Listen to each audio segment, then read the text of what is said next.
Hello dear students, good morning to all of you. As you know that we have learning our second chapter related to God.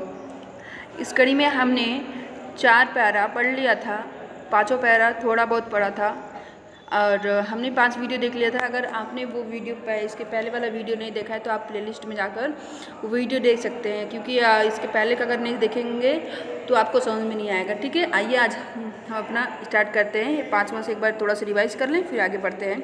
A plague of locust मतलब कि क्या है कि इसकी बात हमने पिछले वीडियो में की थी, फिर भी हम सरसरी निगाहों से इसको देख ले रहे हैं। कह रहे हैं लोकस्ट अगर टिड्डियों का लेंचो कह रहा है अगर टिड्डियों का झुंड हमारे खेतों पर हमला किया होता तो इससे अधिक बचता, मतलब क्यों, लेकिन ये ओले जो हैं इसने कुछ नहीं छोड़ा है, अर्थात इसने फसल एकदम बर्बाद कर दिया है। अब इसी बात कह रहा है कि ये इस वर्ष हमारे पास अनाज नहीं होंगे और ये जो रात थी वो शंकु के लिए बहुत ही दुख भरा था और उस वक्त क्या रहा है कि हमने इतना मेहनत किया था उसके बदले हमें कुछ नहीं मिला। देयर इज़ नो वन, मतलब अब ऐसा कोई भी नहीं है जो हमारी सहायता कर सकता है। इस वर्ष हमें भूखा ही रहना पड़ेगा। लेकिन उस घाटी के मध्य में उस अकेले घर में रहने वाले सभी लोगों के मन में एक ही आशा थी, वह आशा था भगवान की सहायता, भगवान से सहायता। फिर वो लेंचो अपने परिवार से कह रहा है कि आप लोग उदास मत होइए, क्योंकि ऐसा यद्यपि ऐसा लग रहा है मानो पूरी हानि हो गई है, लेकिन फिर भी याद रखो कोई भूख से नहीं मरता है। दैट्स व्हाट दे से, ऐसा लोग कहते हैं कि कोई भूख से नहीं मरता है। आगे देखते हैं, यहाँ से हमारा स्टार्ट है आज का वीडियो।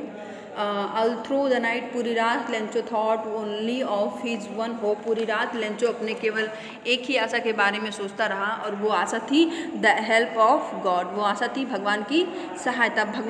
भगवान हुज आईज, भगवान जिनकी आँखें as he had been instructed, जैसा कि उसे बताया गया है, उसे सिखाया गया कि भगवान की आँखें सी एवरीथिंग, सब कुछ देखती हैं।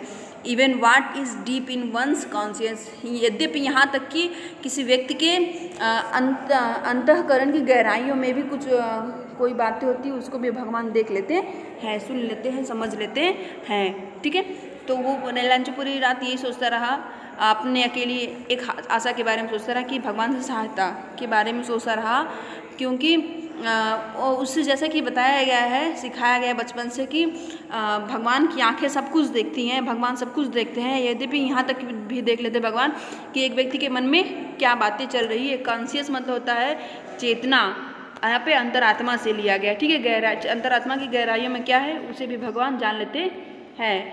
अब देखो आगे क्या है। Lencho was an ox of a man, Lencho एक मैन होते हुए भी एक बैल था, अर्थात वो बहुत ही मेहनत करता था। An ox of man, Lencho एक मैन होते हुए, एक मनुष्य होते हुए बैल था, तो वो बहुत ही कठिन परिश्रम करता था।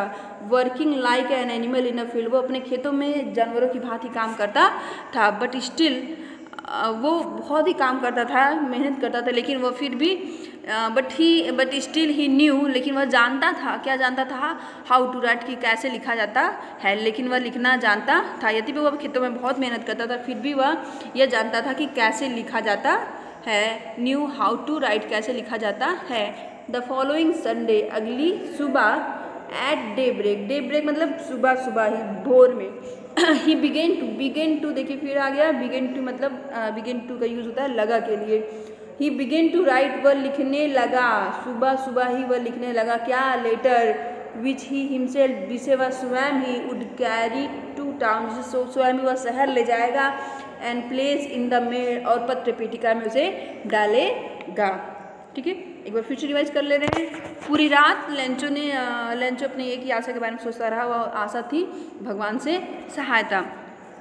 भगवान जिनकी आंखें सब कुछ देखती है, जैसा कि उसे बताया गया कि भगवान की आंखें सब कुछ देखती है, यहाँ तक भी देख लेती कि किसी व्यक्ति के अंतरात्मा में क्या बातें छुपी हुई है। आगे कह रहा है राइटर की लेंचो एक बैल जैसा था, मतलब वह अत्यधिक परिश्रम करता था, अपने खेतों में वो जानवरों की भांति परिश्रम करता था, फिर भी वह लिखना जानता था। इसलिए वह अगली सुबह भोर में ही उसने पत्र लिखना शुरू कर दिया और वह उसे स्वयं ले जाएगा शहर में और उसे स्वयं ही पत्र पेटिका में डालेगा। आई होप आपको इतना समझ में आया होगा।